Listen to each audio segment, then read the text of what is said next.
Well, thank you very much, first of all, for Barcelona to have organized with UNECE this very important forum. We are back in Barcelona, actually, with UNECE. 6 or 7 years ago, we had very useful exchanges, which has set the scene for a lot of developments on how progressively to develop sustainable projects in PPP areas. And thanks in particular to Michael, who has been so active with the International Center of Excellence in Barcelona, and with whom we have shared a lot of good development, both for projects and fun. Today, what we will be addressing are how to develop, how to use contract clauses for resilient concession PPP for the SDGs.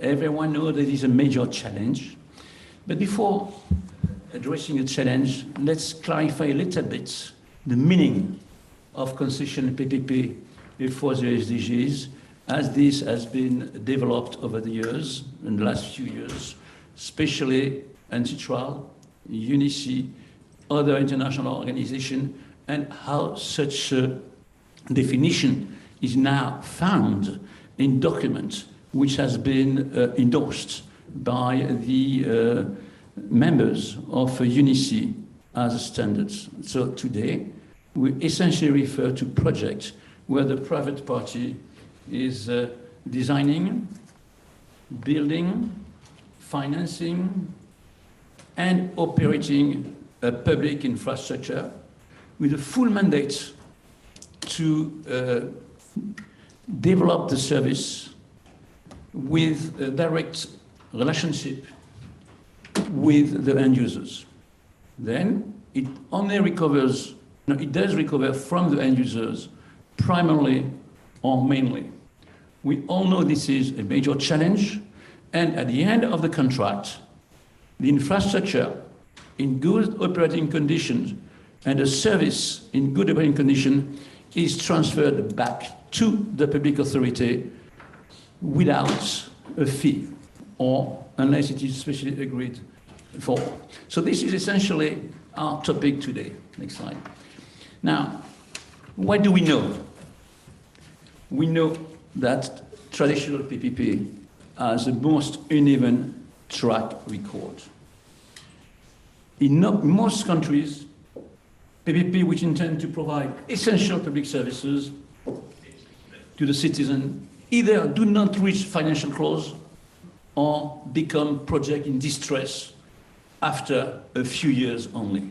So this is really a major challenge. Now, there are very few official statistics. Actually, I don't know of any statistic ourselves within the Center of Excellence, but thanks to the World Bank a few years ago, and Marc mostly, well known here as a senior staff of the World Bank, more particularly in charge of PPP, we are interesting statistic proposed by him. Most of the concession PPP projects become project in distress after less than 3 years, although they have been designed for 10 years, for 20 years, for 30 years. And you find out in this chart that the average time when the project is in distress and then necessitates a renegotiation of contract terms, the average time is 1 year and a half, no, 1 year, well, 9 months, 19 months in all sectors, a little bit more than 2 years in the power sector, around 3 years in the transport sector, 1 year and a half in the water sector, and for natural resources project, 2 years. So this is therefore a major challenge, which explains why so many countries nowadays are not really willing to develop PPP. So next slide is on the UNECE Center of Excellence program. To overcome this, UNECE has developed now for more than 5 years a Center of Excellence program to contribute to overcome the situation. Several documents have been produced, standards have been produced, and when you look at all those documents, each one of them is of great interest. But so far, we don't have yet, with these building blocks, an aggregation of the building block in a sufficient level in order to permit to arrive to a situation where everyone could be happy to develop PPP. So that is the situation. Now, within this situation, the main development of UNECE has been to develop 10 guiding principles. And those guiding principles are essential to develop sustainable projects in the long term. And we need to start from those guiding principles. Now, what do they say, these guiding principles, in a nutshell? In a nutshell, UNECE is promoting a PPP project which provide for an optimized public service adapted to the needs and financial capacity of the party throughout the project life cycle. So that's marvelous from outside.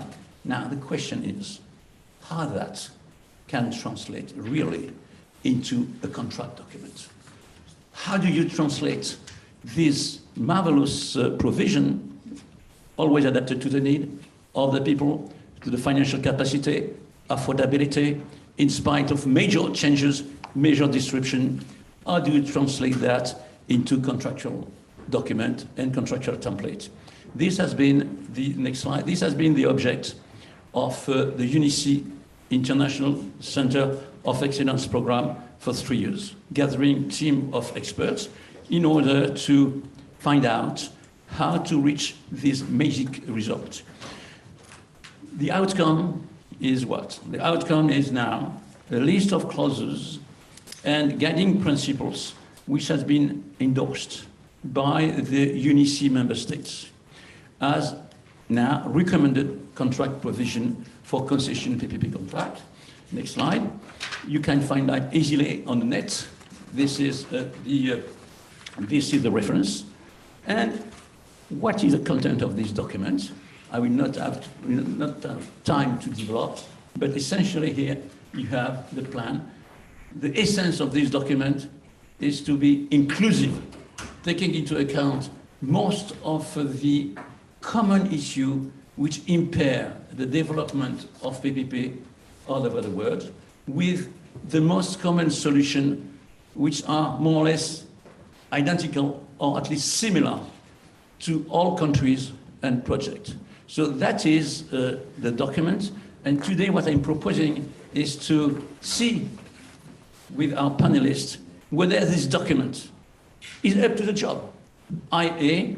an attempt to permit, to adapt concession PPP contract to unforeseen circumstances which disrupt the contract deeply.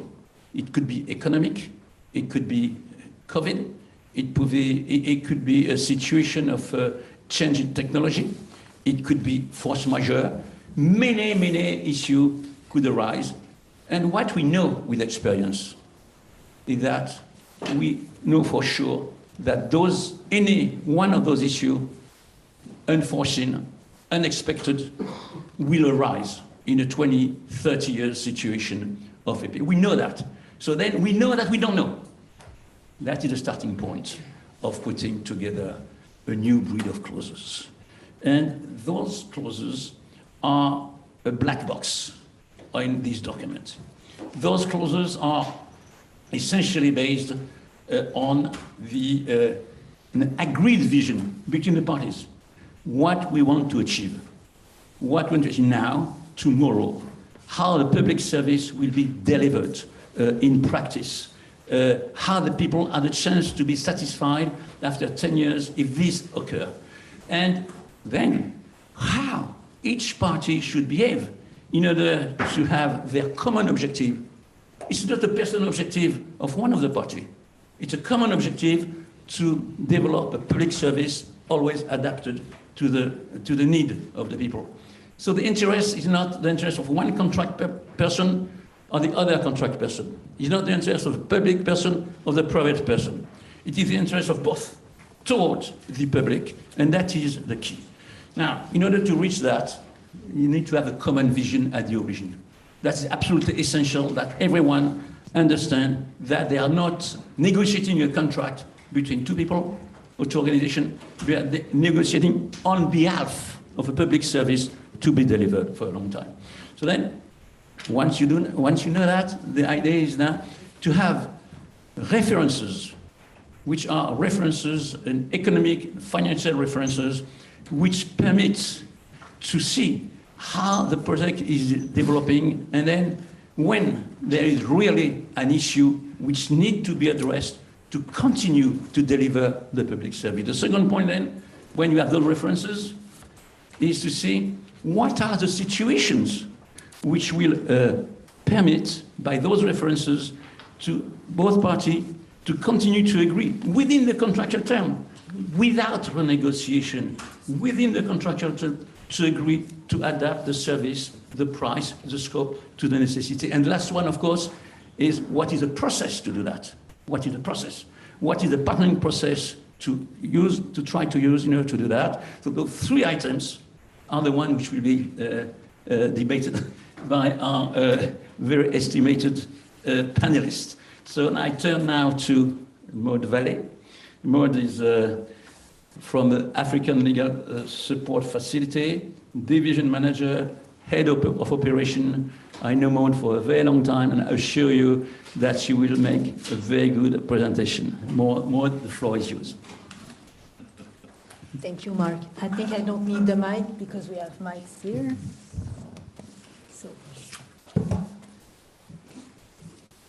So I don't know if the PowerPoint is ready. Okay. I can start already. I'm very happy to be here today. This is, in more than 2 years, the first time that I participate to a conference in person. So thank you to UNECE and to the Center of Excellence for PPP for the invitation. So before I try to answer to the question, if you allow me, I will say a few words about the African Legal Support Facility. I also thought that it would be great to add a little bit of Africa in this European forum.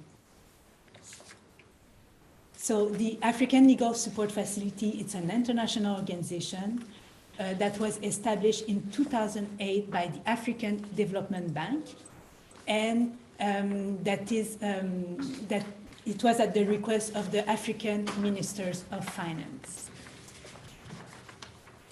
The ALSF is operational since 2010, and it was established first to assist governments who were facing litigations against vulture funds. But very quickly, we realized that if we had that type of litigation with vulture fund, it was mostly because complex transactions were not well prepared and negotiated. That's why the mandate of the ALSF was extended to assisting with the negotiation of complex commercial transactions. And if these transactions were not well prepared and negotiated, it was also because of a lack of capacity within African government. So how do we address these challenges at the ALSF?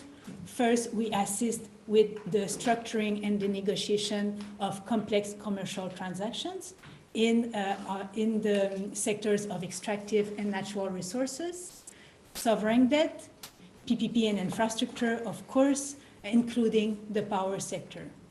We also assist to build legal capacity within government on the sectors that I just mentioned. And our first pillar is to support governments in the context of commercial creditor litigation. So we have at the ALSF 60 members, including 53 states and 7 international organizations. So we are demand-driven. It means that to initiate a project, we need to receive an official request from a government. At the moment, since 2010, we have approved more than 300 projects in Africa. And at the moment, we are implementing about 120 transactions across Africa. So how do we work? First of all, when we receive an official request from a government, we will work in close collaboration with the beneficiary country to identify their needs and propose tailored solutions. We will then identify high-level legal experts, but also technical and financial advisors if necessary. We will select them following a procurement process to assist the government for the specific transactions. For each of our projects, we will include capacity building component, and we will make sure that legal counsel and advisor will transfer skills and knowledge to the government professionals, including public legal counsel, but also to the private legal counsel.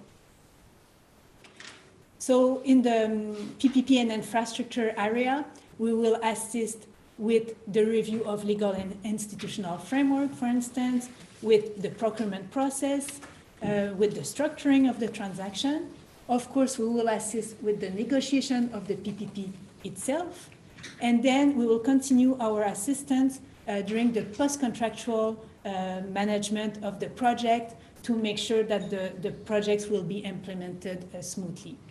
We have also specific tools to assist on a rapid basis to do desk review, for example, of existing agreement, unsolicited proposals, or feasibility study and any kind of study to make sure to identify all the gaps that will help us, that we'll need to address and ensure that the project can be implemented smoothly. In terms of capacity building, we organize and develop practical workshop and training. We also develop legal hotlines and transaction facilitation tools, including legal toolkit, template documents, model agreements. We have also a platform for training called the ALSF Academy. It's a three-level certification program, and you have the address on the slides. We also develop knowledge products. We have, for example, the light bulb project and journal, which is mostly for the power sector, but we have also the understanding series, which are manuals that we have developed in the power sector, but also in the sovereign debt sector. In the PPP sector, you can find on our website the PPP profiles, which are snapshots of the framework, the institutional and legal framework in each of the African governments, African countries. So now I hope that it was not too long. I will come back to the main question that was asked to me. So how to design contractual clauses for resilient PPP. We all know that PPP are global, complex, long-term contracts with a high investment amount that involve several players. One of the biggest challenges is to identify and design quality projects that will respond to the development strategy of countries and offer affordable public services to the population while remaining attractive, financeable, and profitable for investors. These positions may seem contradictory at times, but they demonstrate the need to properly organize the partnership between the public and the private partner. And above all, it also demonstrates that in the context of this relationship, which can span decades, it is normal, even rather healthy, that the parties revisit certain aspects of their service delivery during its execution. There are several reasons that may lead to an adaptation of the public service, both in terms of scope and price, without having to change the conditions of the contract or the scope of the project. And I think this is something very important. The change that can be due to the traffic forecast or new investment requested by the public partner to optimize service delivery, a change in law, or exogenous shocks such as the pandemic from which we are still struggling to emerge, or the current war in Ukraine. If we take the example of the war in Ukraine and its impact, it is no longer just an increase in the commodity prices that economic players must now face, but a shortage of some of the commodities leading to delays in the performance of contractual obligations and a drastic increase in the operation costs. As it was mentioned by Marc previously, lessons learned from successful concession PPP indicate that despite all possible effort, it is impossible and even not advisable to foresee everything in a PPP contract that is intended to last 20 to 30 years.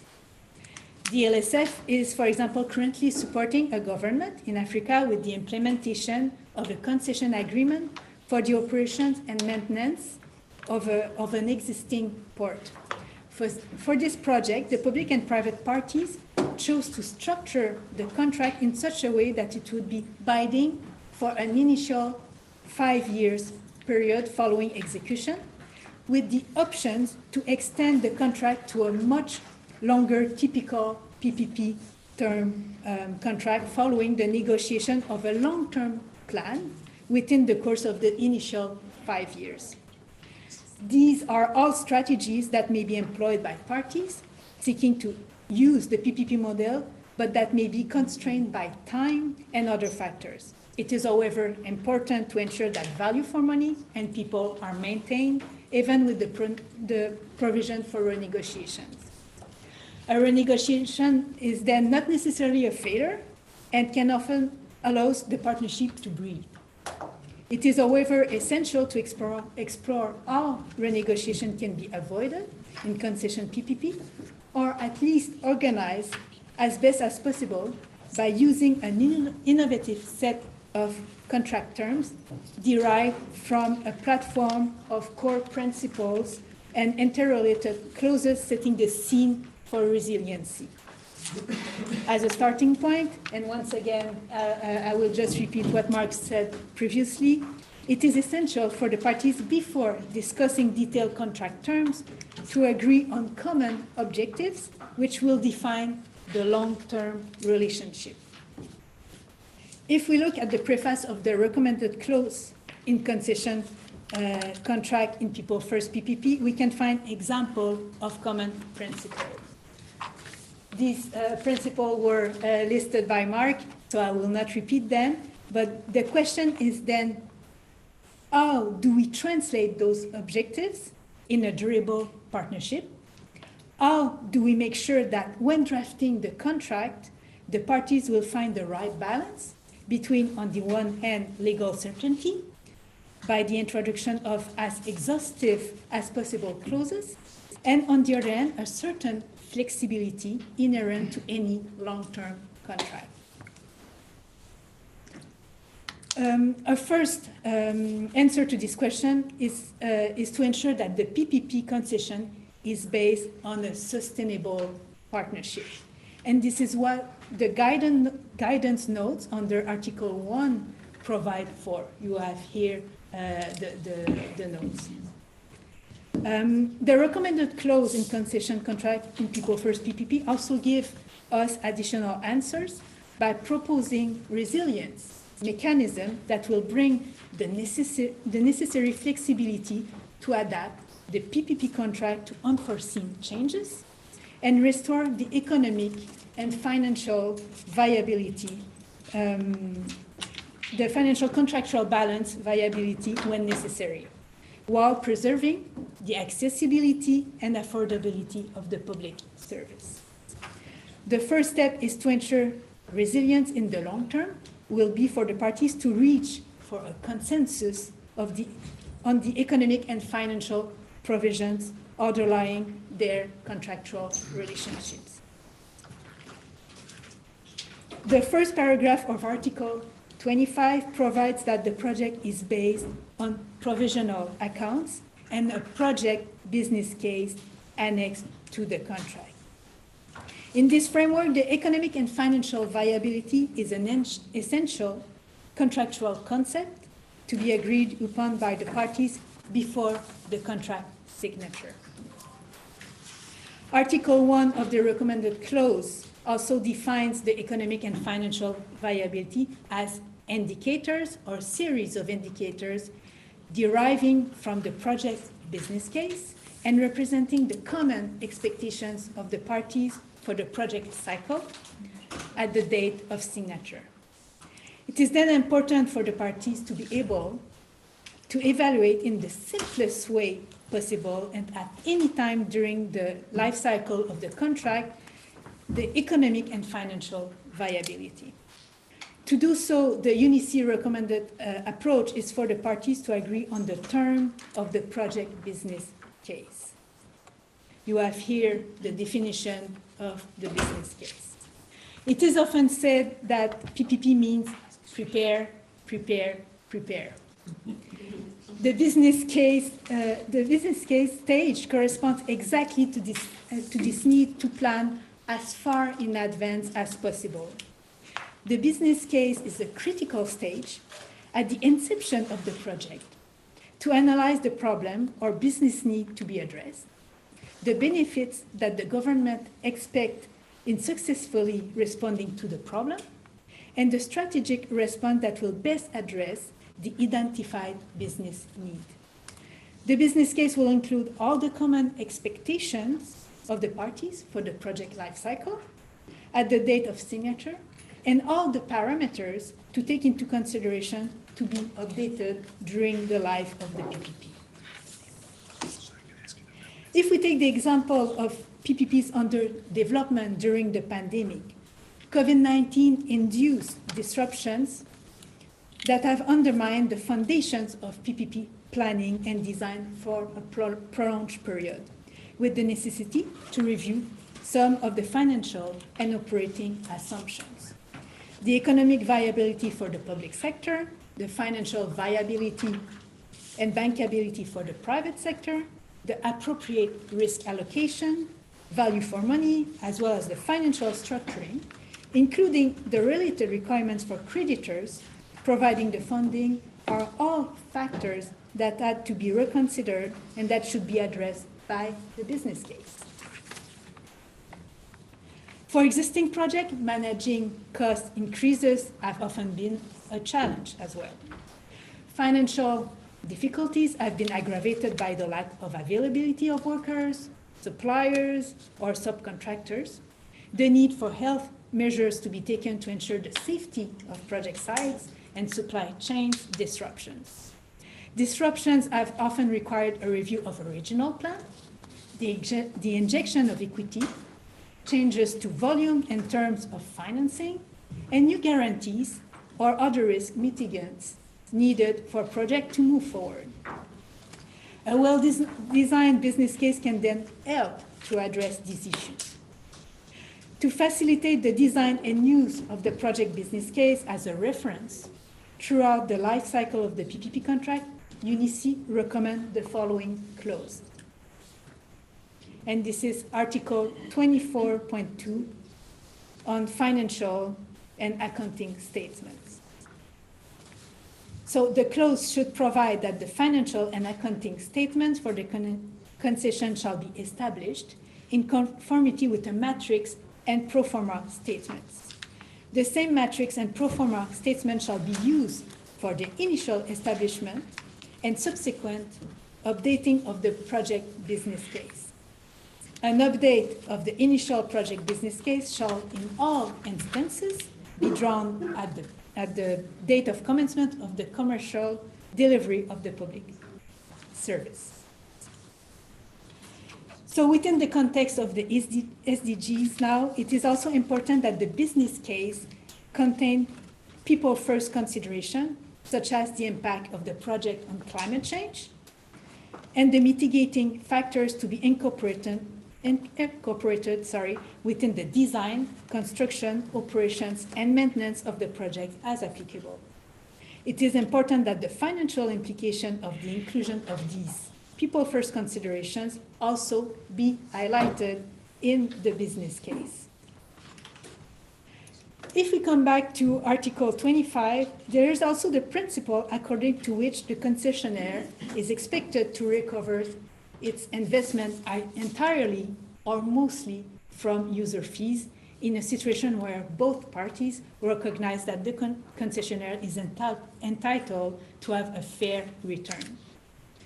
This involves providing in the business case for a methodology to update tariffs on a regular basis and for considerations related to the duration, including the corresponding depreciation period, as mentioned in Article 26 that I will talk about in 1 minute, and subsidies. Regarding subsidies, just to give you another example, at the IESE we supported a toll road project involving the inclusion of the subsidies. One of the objectives of the subsidies was to ensure that the tariff remained affordable so that users actually use the toll road and not secondary or parallel roads bypassing toll gates, a solution which obviously could not have been provided for in the contract and in the business case. So now we come back to Article 26. I will not read it again, but the idea is to be able to update the tariffs at the commencement of operations according to a methodology annexed to the project business case, and to regularly update these tariffs following the same methodology. To illustrate this article, we can take another example, another LSF project under implementation, which is a transboundary potable water delivery project that we are supporting. In the feasibility study, it is mentioned that the concession contract should allow for adjustment tariffs in relation to consumer price index and other cost indexes, for example, if there is a rise in energy prices. The private concessionaire should also be compensated if it is not allowed to follow this pre-established mechanism. In the PPP contract, this was translated in the PPP contract, it is effectively provided that the tariffs in the countries for water treatment and delivery during project operation, as well as the portion of the agreed lump sum subsidy toward the cost of construction of the project, shall be adjusted for inflation and depreciation in the value of local currencies relative to euros. The IESE also recently supported another government that was in the process of negotiating a concession agreement in respect of a greenfield port. The IESE made it clear that while a fixed fee index for inflation and other economic changes was a possibility, a variable tariff tied to the actual performance of the port and the number of containers processed, in addition to the inflation indexation, was, in the circumstances, more appropriate. It goes without saying that where tariffs are regulated by law, the contract should outline this and make it clear.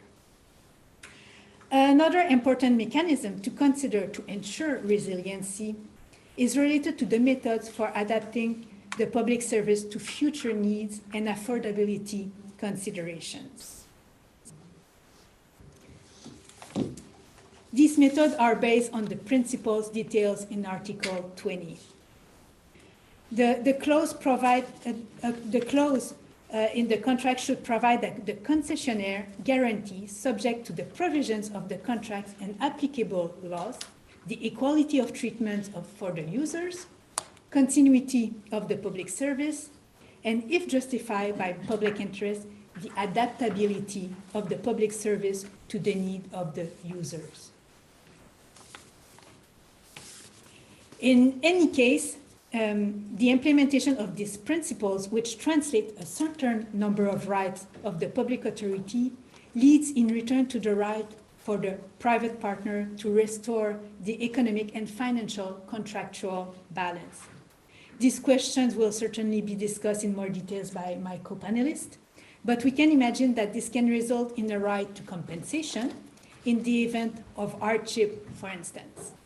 Solutions such as the possibility to not apply late payment, penalties when delays are linked to a shortage of commodities, or the extension or even the suspension of performance deadlines for services can also be proposed to help maintaining the balance of the contract.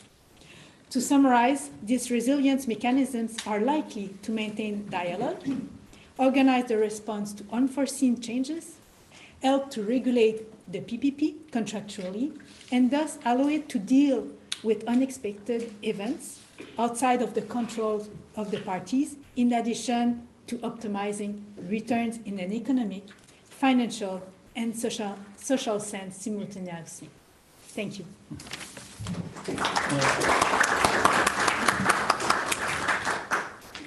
Thank you very much for go in so much detail in the black box. Because as you understand, now we are in the black box. We are really discussing a set of clauses which altogether will permit to adapt the contract. Not to adapt the contract, but to adapt the service, the public service, to the need of the citizen in virtually all circumstances, in spite of external shocks, without having to say that the contract is in distress, without having to renegotiate the contracted clauses. It is internal contract regulations. And with that, there will be much more chances that in the future, the countries and everyone will see that so many projects are in distress, need renegotiation, will understand that with that, in most cases, renegotiation is not needed, and that you can reach at the same time resiliency. But Maude has set up the foundation. The foundation is for the parties to agree that they're not working for themselves, but for the public service, and to have a system which economically explain how this can be achieved, and foreseeing that in the future, their original business case will most likely change, no problem. It is just updated, and the update is, if the update is such that it destroys the economic equilibrium of the contract, then you have other set of clauses that our good friend Fred Einbinder will now explain. Fred is one of the most senior specialists in the world of concession PPP, having been in charge of several projects around the world for several very well-known companies, and is now a law professor at American University. So he really has both head, and on this topic is really the master. Fred. I think I could speak this way. Well, good afternoon. Thank you, Marc, and thank to our hosts and to those of you who are attending. And thank you very much, Maude, for setting out what I'm going to talk about. I'm going to reiterate some of the points she's made before going into the question that Marc has related. I've been tasked to talk about external changes because they're critical, absolutely critical to understand the specificity of PPPs, and they can't be repeated enough. And they're also in the recommended clauses. Maude had mentioned Article 1 and how important it is to take time to come up with the business case. And that needs to be a reference. Tied to that is Article 5, the purpose clause, which generally nobody cares about. Well, I do. It's the most important clause. And it's the one that we just tend to accept as not to be talked about too much. We're building a tramway, that's all we really have to say for the purpose. I don't think so. It needs to be precise, it needs to be critical, and it's a wonderful opportunity for the parties during the negotiations to get to know each other.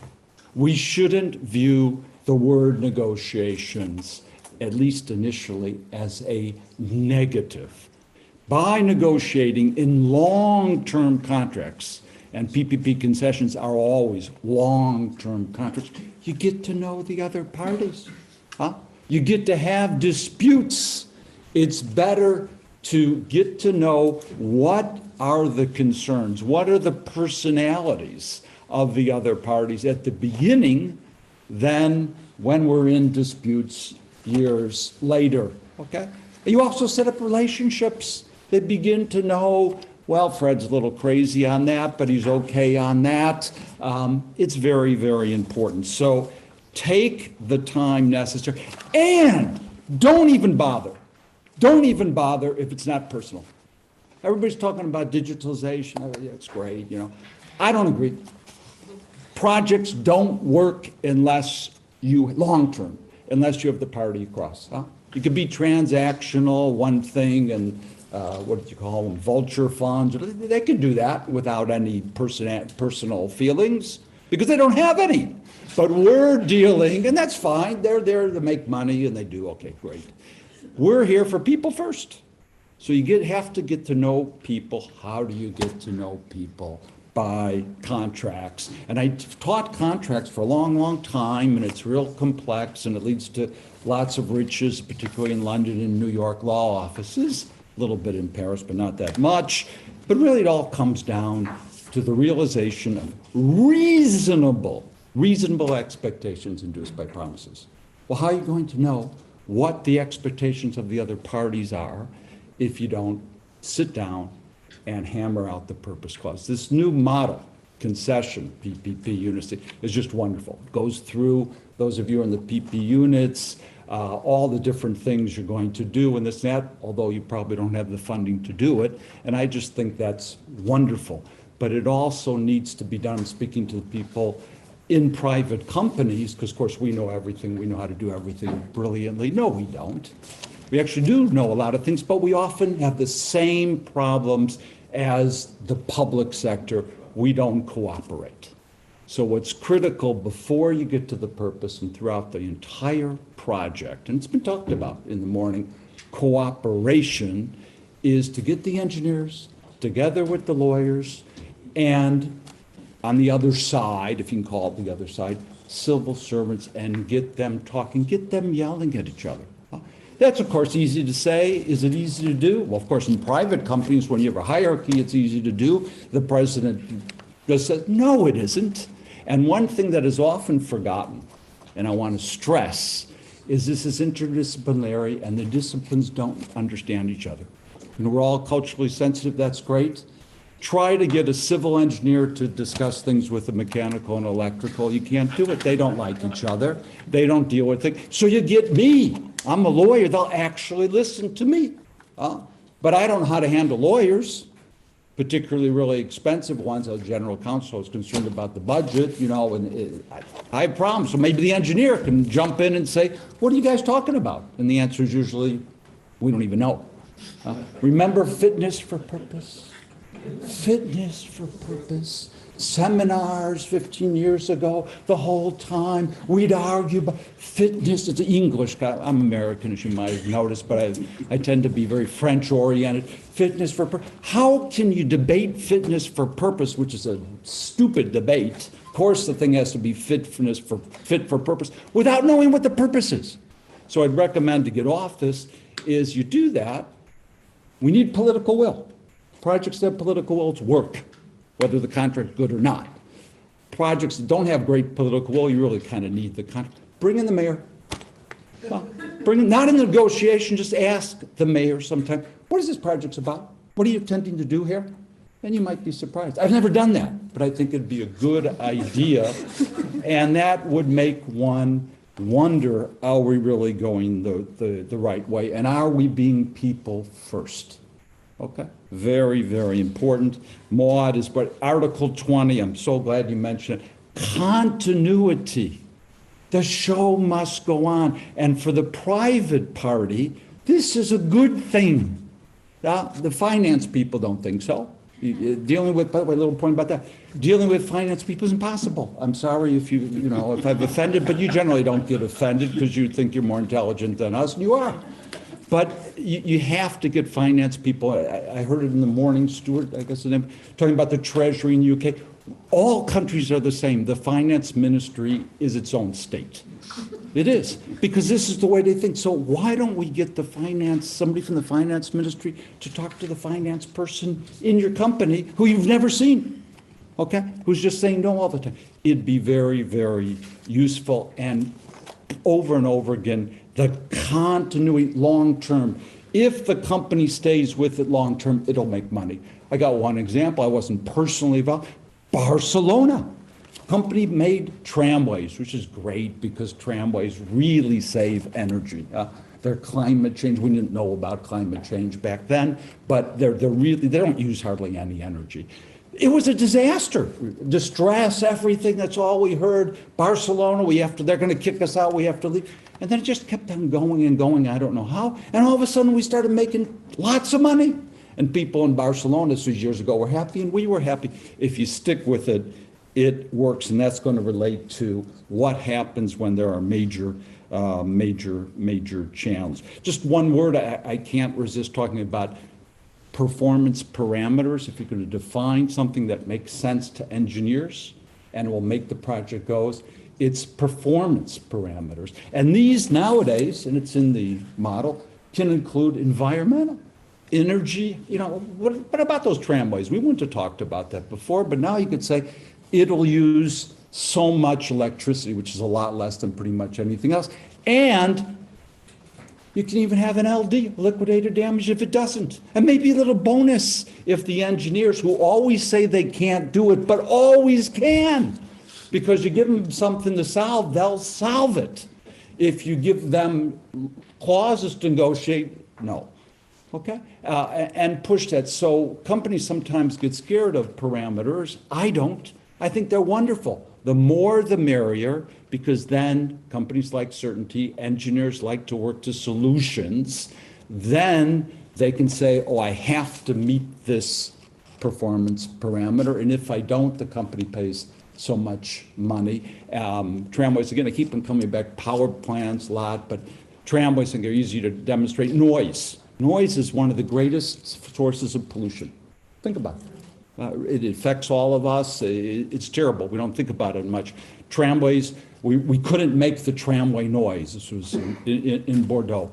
Well, there were performance parameters. Our engineers said they couldn't do it. At the end of the day, we were under, just because the engineers were forced because of we never had to pay, but you got to do this, you got to do it. We can't. All of a sudden they started doing, to the point where we had to add noise to the tramway. Otherwise, people would get run over. So things can be done. It's a good thing. It might sound counterintuitive to set up LDs for all kinds of things. That's not my experience, and I think it works very, very well. Well, just moving to external changes, and can we put in I think the slides that show the articles 27, 28, and 29, maybe not. Well, that's too bad. Anyway, it's easy to find out. It's just a bunch of words, but they're simple. They're simple, and I want to mention that in relation to force measure. And if there's any are there any English barristers here? I look up to them. They're just brilliant.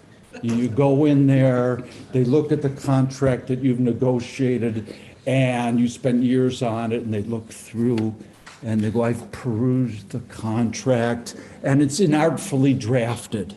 Of course, and you go, yeah, but we spent 3 years, but in Egypt, and not everybody speaks English. They're really good. So I don't want to knock the English legal system, and certainly not English judges, who are not corrupt, and they're wonderful and everything like that, and maybe get some for your arbitrations. But I have to take a position, and I think when you're drafting the force majeure clause, and this is what this does mostly, don't draft à l'anglaise, or even worse, Americans. They used to have force majeure clauses that were one paragraph. In America, they're 3 pages, 4 pages. So this is essential to the way we tried, and the experts tried, to be simple. If you're in England, if you're in an English-speaking country, common law, okay, I guess you'll have to go that way. But just give you an example, typical clause, war, whether declared or not, rebellion, civil war, commotion. Let's analyze that. War, I think there's something going around in the east of Europe. And if I'm not wrong, there seems to be a little bit of a dispute as to whether it's a war or a special military.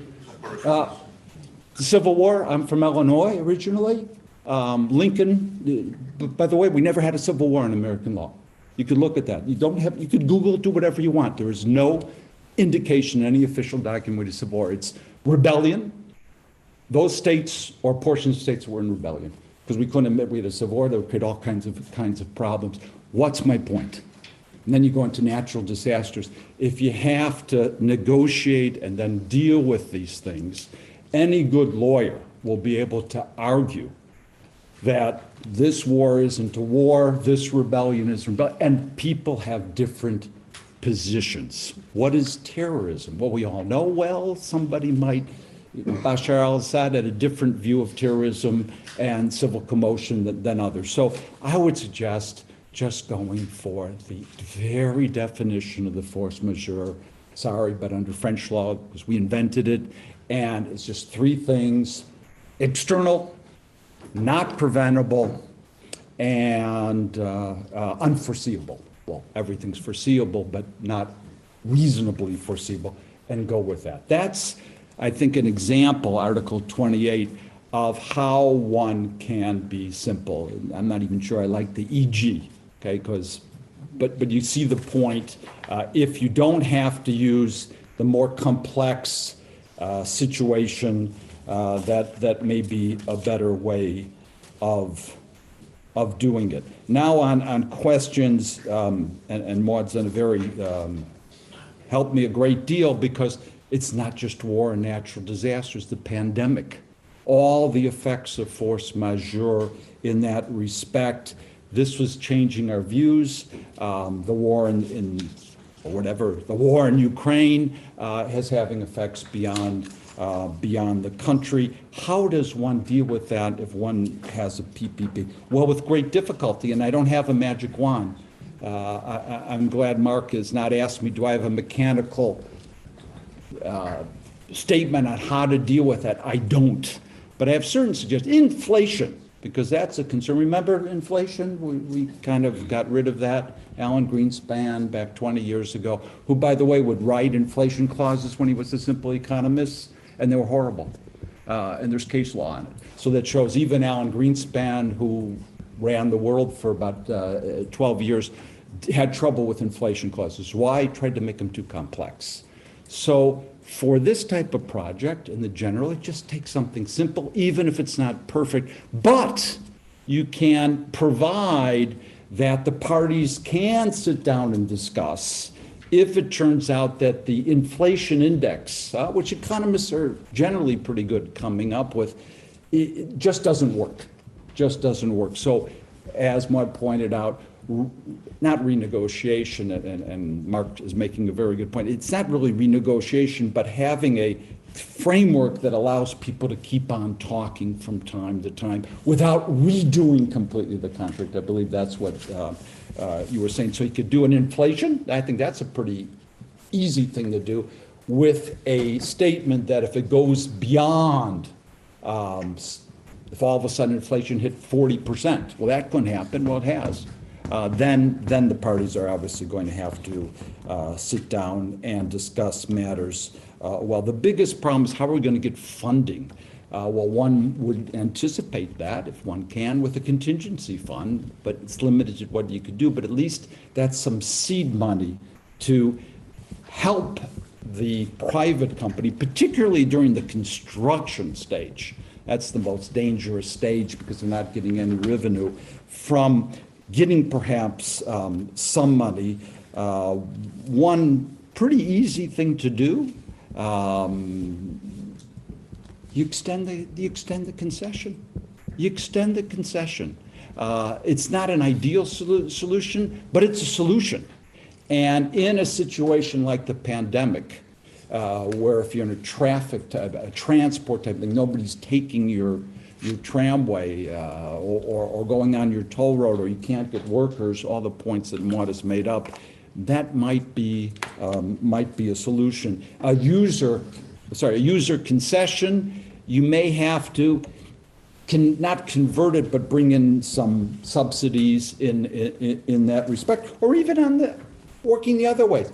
The pandemic, and unfortunately the difficulties arising out of the conflict in the Ukraine, means that we need different sources of energy. So maybe you're planning things, all your assumptions were here, and it's way above that.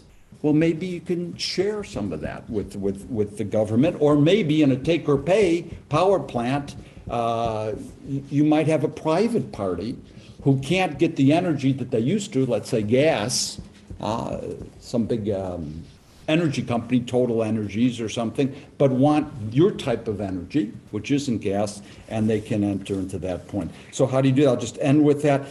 It goes along with the purpose clause. In order to come up with mechanisms that aren't perhaps automatic, but as close to being as automatic as possible, the best way to do it, the foundation to do it, is to have your economic studies, your business case, to give the clearest possible detail on the assumptions you're making. If you don't know the assumptions, how are you going to know if there's been a economic stability issue, a bouleversement économique, the economy is completely upset. You have to know that. Again, you need to avoid termination, and I think that can be done through these clauses. And let's just pass, and then we'll end, just so people know the next one. Here they are, just go down. You could read them at your leisure. Economic stability, it's very, keep on going, very short. Some countries' legislation has it, and you'd be surprised. Sometimes the countries that do recognize this in their own law, and that's a good way to deal with it as well. Well, that's all, because I think time has exceeded me. Thank you. Thanks a lot. Thanks a lot, Fred. I just want to clarify one thing. So Maude has set up the scene, business case, updated all the time, that the party have in permanence the indicators of the economic and financial situation of the project. Absolutely. Not something that you do when you negotiate, it is something that you update all the time. Absolutely. So then, with that, it's quite easy to find out whether this external situation create a problem on the initial view on the party, on the consensus of the party, the agreement on the party, on the expectation for 30 years. If at the years 20, it appears that after having updated the business case, there is a major problem, that the private party is for sure becoming bankrupt, or if the public party is getting an extra profit, then the mechanism is to agree in advance, to adapt, to restore an economic and financial equilibrium within a tunnel. Below, you don't do anything. Above, you don't do anything. Within the tunnel, that it is there, that you have agreed in advance, that you would want together a good equilibrium for the long term of the project, not for you, not for me, but for the benefit of the people. So the economic and financial equilibrium is something which is not for the parties. It is for the benefit of the public service. If the contract has to be terminated after 15 years, then the consequences on the public service, on water, on power, on railways, on anything is disastrous. And then PPP will be considered as a non-starter, and the country will stop PPP, as many countries are currently doing, because those clauses are not there. So, but that is not sufficient. We need, in addition, to have a process. We have the fundamentals, we have the situation where it should be restored. Now, what is the process? And we have a chance again to have a real specialist on the matter, Jean-Christophe Barth-Coullaré, who is, in addition, the Executive Secretary of the World Association of PPP unit and experts. And I think on this topic, where he's specialized, we hear a lot from him. Jean-Christophe. So I'm sorry that I'm standing between your lunch now, but No. I've been told I have a couple of minutes to wrap up. Une heure et demie. Ah, c'est 1h30? Non, non, j'ai 2 heures. Okay, so that's good. Next slide, please. Yes, time. Good. Next slide, please. Oh, sorry. I'll do it. So what we're going to talk is about the importance of partnering in a concession contract type of setting. Because usually what you find is a very complex, concession PPP by nature is a complex animal. So you need to make sure that you have the right posture between the different stakeholders that are involved. And typically what you do then is you try to have a contract that is as clear with rights and obligations for every side as possible. We've heard about the complexities with changing situations, but the fundamental is you either publish or you perish. That's the typical Anglo-Saxon approach. Civil law countries are a bit different because there is more jurisprudence you can rely on, and so the law doesn't require you to write huge books that define every single possible situation, like for the force majeure situation that Fred just pointed out. So what is really a good practice in a concession type PPP situation is to have a basic partnership charter. I refer to that as a memorandum of understanding and process, where all parties can actually come together and reiterate what is the purpose, what is the reason they want to do this together, what are the drivers, also maybe sometimes personal motives that are associated with that thing. Maybe it makes the family pride to be involved with that project. Maybe it makes a big difference to an economic situation that is necessary for civil society in that situation. This is a unique opportunity in that partnership charter to define all these objectives. And I have examples. If you are interested, just come see me. Then it's also important in that setting and that framing of a partnering approach to have a very strategic role distribution.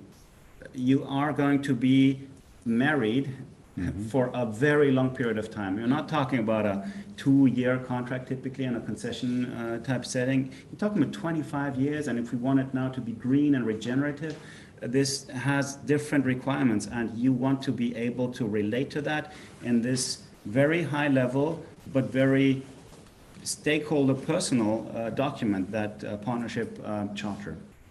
It's also a good opportunity to reiterate, for example, the objectives of the Sustainable Development Goals, or that you do that because you want to have more climate resilient infrastructure. And then you can break it down and bring in these performance parameters. It's very important to have regular meetings. Because if you don't see each other, and today I know you can do it digital, but sometimes you simply need to meet in person. And I say that because as a deal mediator, I regularly see situations where people have lost touch with each other. And it's different if you can perceive the body language and actually emotions. We're all, especially as lawyers, trained to try to tune down emotions and to regulate emotions, but emotions are extremely important because there are also positive emotions, and this is the opportunity when you have these partnership meetings to actually see where you stand and on a scale, and that's a really interesting exercise that doesn't cost much. Ask the people in the room where they would assess your team's performance from a scale from 1 to 10, and also how you personally would assess it. And sometimes you see discrepancies, and if you do, then it's really interesting, and it makes a lot of sense to actually talk about team efficiency. So it takes a bit of quality time up front, but believe me, if you invest that time up front, you actually win a lot of time, especially if it's a public and private collaboration on a long-term scale. And obviously you need to do that regularly because in 25 years, a lot can change. Not just politically, but also the people, and so you really want to adapt to avoid a renegotiation of such a concession. What is really good also is for a complex project to have an obligation to disclose any issues that may come up. Next slide, please.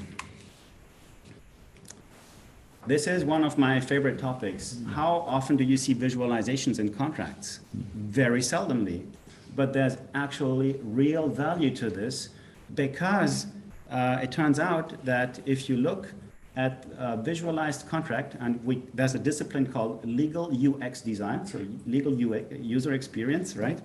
And our Finnish friends are really world leaders in that. It's become clear that you understand better what it's about. People who haven't read the whole contract before give better answers. And so overall, you have a higher degree of understanding and acting according to the contract clauses. And if the piece of paper it's written on isn't worth what it's saying, then the whole thing is not worth anything. So you need to be able to live the contract, and this is why it's really important to visualize everywhere it's possible, not just the change mechanism for change requests and these type of things. And if you do that, I promise the dispute avoidance will work, and you will actually turn out with much less conflicts and disputes that we know at all, simply sometimes overpower the teams and avoid that the teams can project themselves to the future, because they're always trying to solve something from the past. And in a project, this is deadly. This is what they call the ripple effect, when you then build disruption landscapes, and we want to avoid that. Next slide, please. So a really good mechanism for complex infrastructure projects is to have professionals that accompany, as a standing dispute board, the whole implementation and execution of the project across the different design phases. So you may have design and gate reviews along the project lifecycle. And a nice way to do that is to actually bring in people with different backgrounds. So typically you take a quantity surveyor, you may take a lawyer, you may take an engineer, or people who are simply claim experts, adjudicators, etc. And the overall cost of a dispute board, just maybe one thing for that, it's estimated that the overall cost, a rule of thumb is about 1% of the overall project cost should be reserved for potential disputes. And that's realistic. But we also know that usually when the bid is going to be closed, there are people who will challenge these figures and say, these contingencies are much too high. We don't need that. Let's get rid of them. And typically, when you don't have these dispute avoidance mechanisms in the contract and good, robust dispute avoidance and resolution clauses, the cost may be much higher. And this is why I'm talking here about the big tsunami wave that may actually crash the entire project, and we don't want that. We want to avoid that, and the best way to do that is to make sure that you have specialists who don't need to read much because they know from experience what has been happening on that project. And some of the largest projects, as the ITER example, ITER is a big scientific project for nuclear research facility in the south of France. And they have a dispute board. And funny enough, because of that, they have actually avoided to have major conflicts because people continue talking to each other. And they have these independent people who come, look over the shoulders, what's been happening. And this is best practice. This is why a standing dispute board really brings additional value. There's a webinar we did with WAPPP with somebody who's on that ITER dispute board. And DBRF is the Dispute Resolution Board Foundation, is an organization that actually has developed a white book that was chaired at that time, that commissioned by Marc Frilet. And I would really encourage you to look at that because it's something really best practice, and we need to use it much more. Next slide, please. Yeah, concession agreements are complex undertakings that require experience and skills in multiple dimensions. So principled negotiation, as we've said at the beginning, is really important. What is the purpose of this? We need to look at separating the people from the problems, looking at interests, not just at positions. This is extremely important when it becomes complicated, and it's important to understand that to build a viable organization and partnering structure, it's like water. If it's not moving, it's becoming unhealthy. So you always want to have this permanent movement and continuous improvement in the project. Next slide, please. I don't know who is familiar with that, but that's a beautiful visualization of what usually happens if you have a conflict. Professor Friedrich Glasel is one of the leading mediation theoreticians or scientists, and he has developed this framework, this escalation steps. Typically, when you have a conflict, you start with a hardening position, people then polarize the debate, and at some point the communication simply is disrupted and ends. And what happens then is that you have concern for your image, you start losing face, you start issuing threats for the other side, and it all continues with restricted destructive strikes, fragmentation, and at the end, into the abyss, where nobody can win. So you can distinguish these different phases. And what is really important is that we try to solve a conflict before it really gets to one of these bad things that really harm the entire organization, or where you cannot mediate or cannot solve the dispute anymore. And this is exactly what is happening if you have something called special military operation or a different conflict scenario. You cannot save these situations anymore with something. And in a project, you want to absolutely avoid that people destroy that psychological contract that binds people together because they want to do that. And the partnering charter that you agree on at the beginning, ideally, is the best guarantee that people have a mechanism they can come back towards to try to avoid such an escalation of the situation. Next slide, please. And I'm almost through. This is why the transformative mediation approach is so important, and we need to talk much more about it, especially in public-private partnership contracts. It gives flexibility to the partners because depending on the size of the undertaking, you can take one mediation professional or two co-mediators. You can mediate with different stakeholders at the same time, or also in a shuttle mediation, as we call it. Because you can take somebody in one room and the other side in the other until you bring them back together and they can talk together again. The role and the posture of the mediator is extremely important. It needs to be somebody credible in the industry. And also the mediator is not the solution provider, just to be clear. It's the parties that actually will provide a solution and work on finding creative approaches to their issues. Typically, if you ask a project, do you have problems? No, we just have misunderstandings. But in reality, those are latent conflicts. And if they don't appreciate that they have an issue, that's the first sign that something is not working healthy. So you need to be able to express that. And by having, again, this preemptive clause in a team charter or a concession partnering charter, you can actually say, if we have a disagreement, we simply go to our person who is a facilitator, who is a neutral for our project and who can help us talk about it, and then we can find a solution, typically. Mediation is extremely cost efficient. It's a voluntary project. It's self-determined, as I said, and it's confidential. So it's a huge advantage, and it helps to actually preserve relationships, because it doesn't create a situation where you break the relationship, like if you go to litigation or if you say, this is my claim. Yeah, great. I don't want to talk to you anymore. So that's a good thing. And for the enforceability, we have a new tool that is only active now since 2019. There's the so-called Singapore Convention for the enforceability of mediation settlements, which was created a bit like to create the effect of the New York Convention for arbitration, for those familiar with those technicalities, and the New York Convention by UNCITRAL, the United Nations Institute for Trade Law, etc., is a really successful international treaty that allows for the execution of arbitration sentences.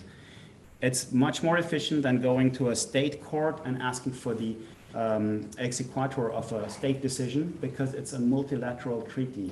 And it's a bit the same thing they're trying to do now with the mediation work, but personally I think it's not the ideal tool, because mediation lives from the voluntary momentum. And so that's just one nuance. Next slide, please. So then we come to, if we want to have a final and binding decision, the most I say frequently used dispute resolution mechanism is arbitration, international commercial arbitration. The big advantage is you can really have high quality outcomes because you get to select the arbitrators. It's not a judge, but it's a private judge, arbitrator. Typically, it's a 3-person arbitration panel. What's a bit complicated is very procedural. You need to invest a lot of time up front to identify these people because usually the good people have conflicts and they cannot accept every mandate. It's a time issue also for them. And obviously, if you come up with a private tribunal, you need to be able to set specific procedural rules for that arbitration. But it also brings flexibility. So if you want to do a fast-track arbitration, it's possible. You can say, okay, I want that to be done in 6 months. Please, institution, like for example, I don't want to do advertising here, but the International Chamber of Commerce has specific tools to help expedite these arbitration proceedings. And the big advantage is then you have a final and binding decision. There's no so-called révision au fond, so you can't say, actually, I'm not okay with that. The only possibility to overturn an arbitration sentence is if you say this is violating the ordre public. And one example is typically in the United States, you have the triple damage approach, so you triple the damage. In Europe, this is not compatible with our legal order, so it would be against the ordre public and not enforceable in Europe. And then it would be reinterpreted. Next slide, please, and I'm almost done.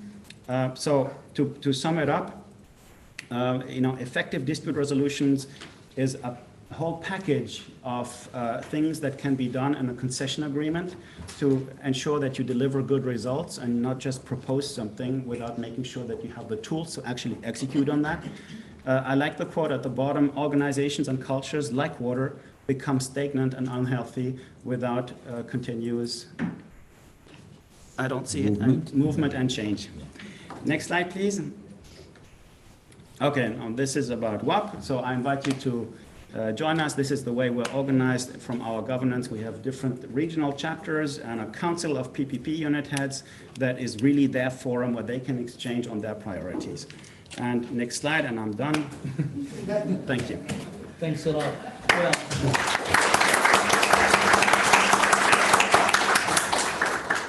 so what we're attempted to do, as you've seen, is to take a look at those.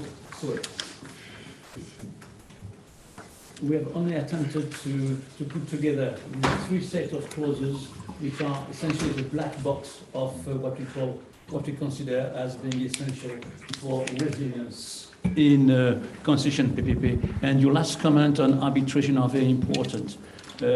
In the document, in the set of clauses, reference is made to international arbitration as a last resort, of course, but a good system of international arbitration which is reliable. And we know that any good system of international arbitration which is reliable is expensive. So therefore, this is on purpose. On purpose. It is in order to have the nuclear weapon that the party will not use. And then they will, thanks to that nuclear weapon, they have more chances to finalize an agreement within the contract without renegotiating. So this is something also which is quite important to have this nuclear weapon at the end. So we have only indicated a few clauses, so a little bit late for any comment or question, but much welcome, and also any critique. But in any case, this document is a document which is approved by the UNECE member states as a recommended contract provision for concession PPP meeting the SDGs. So any state can use part of it or all of it, but what is for sure is that this document is, at this stage, the only inclusive document on the matter which has been published, and that also thanks to UNECE. Yes, please. Yeah, a question, the concept of visualization in contracts. Yes. Yeah, the concept of visualization in contracts that you mentioned, I'd love to get Fred's or Marc's perspective on that. Because I mean, I've negotiated tens of English law contracts, some with complex mathematical formulas to calculate a compensation tariff on a going forward basis. And the law firms would always insist to describe those formulas in clauses with words rather than having, say, the mathematical symbols and so on. What I can say from my side, from many transactions of this kind, is that we need at some point of time to say to all specialists, every kind of specialist, stop. It needs to be very simple. Anyone should be able to understand. Not a lawyer, not an economist, not an engineer. Anyone from the administration, from a man, the head of the service in a ministry, for the man having to deal with procurement. So then you design very, very simple matrix.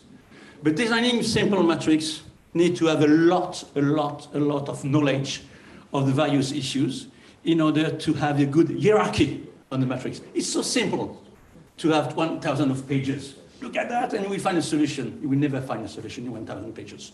You find a solution when you are in the process of agreeing if you have only 1 or 2 pages.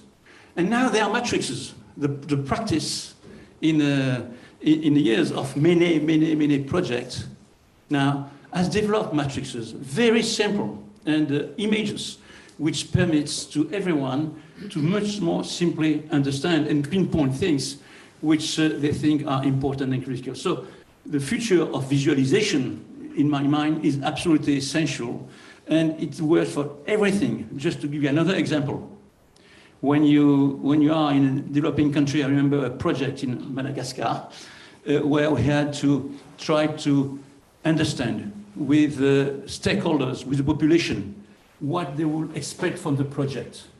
And we had consultants coming, and then at the end of the day, the local sociologists came and said, no, in order for them to understand, you need to take a piece of cloth, yes. And on a piece of cloth, you embroider things. And then they were embroidering the key issue of which have to be dealt with in the piece of cloth, called phalaenograph in Canada. So that is typically what needs to be done, simple, because at the end of the day, concession PPP is incredibly simple. It is for the interest of the people to have a public service, always affordable, and that they can understand very well. And then if those people will tell to the Ministry of Finance, hey guys, you should do that for the project. It's not for you, Ministry of Finance, it's for me. So this is essential visualization, and I'm sure that you have something to add on this. Sorry. I was discovering this, and I thought this seems like an excellent idea. And putting things in color always attracts us to it, so I think it's good. And respect to the particular criticism of not putting in words, I don't see why one would exclude the other. You can put it into words for the purpose of submitting it to the court in London, and still do it in a mathematical formula or however you would want. I don't think we should oppose one to the other. The two clear advantages of visualizing contracts is, one, often you have questions of interpretation. So some lawyers think that by adding words for opaque or not clearly understandable clauses, other words will help. But it's not really solving the situation. That's one thing, there it can really help simplify. But also if you work in multi-competence teams, which is your typical situation on any large infrastructure project. When I worked with Bombardier in the rail sector, we had complex projects with engineers from different types of, branches. Bogey people don't necessarily talk to the people who do the life cycle cost assessments, etc. You have the finance people, you have the people for quality assurance, the people from project introduction, etc. They are not trained to interpret words very often. And if you have a question on how to frame certain things, it's easier to draw them up and make a quick oversight. I have examples of 200-page contracts simplified and reduced to the essential on just one page. Yeah. It may take time to try to decomplexify, but the easier you do it, the clearer it becomes for people to understand these complex clauses, because you jump in time, what does it mean? And if you simply try to visualize that thing, it leads to better legal UX design. We are users of that, and if it's not good for the users, it's like consumer law, it's not, you shouldn't be doing it. So we should do good contracts that are easy to understand, and if this is helping you to be interested at least to do your research on that, I hope that we can change the culture and the way that often these contracts are being designed, so we can decomplexify and actually avoid contract renegotiation. This is the underlying threat we want to avoid. And by having a clear visualization of the situation, hopefully we'll be on the same page with all these different multi-competence teams, different cultures also. So we have to close now, but just to summarize, what is essential then is communication. And if you communicate with, so what you summarize, what is essential is communication. It's for the people who will be the beneficiary of the service themselves to be aware of the issues and to contribute to the development of the partnership. And that, I think, is what is People First PPP is eventually all about. Well, thank you very much for having attended this session, a little bit technical, but for us, it is very important that those core issues of resiliency are taken care of within the contract, and this is more and more possible. Have a look to this document, and thanks a lot. It looks interesting. It looks very interesting. The visualization. Well, I was smiling when you were saying things because I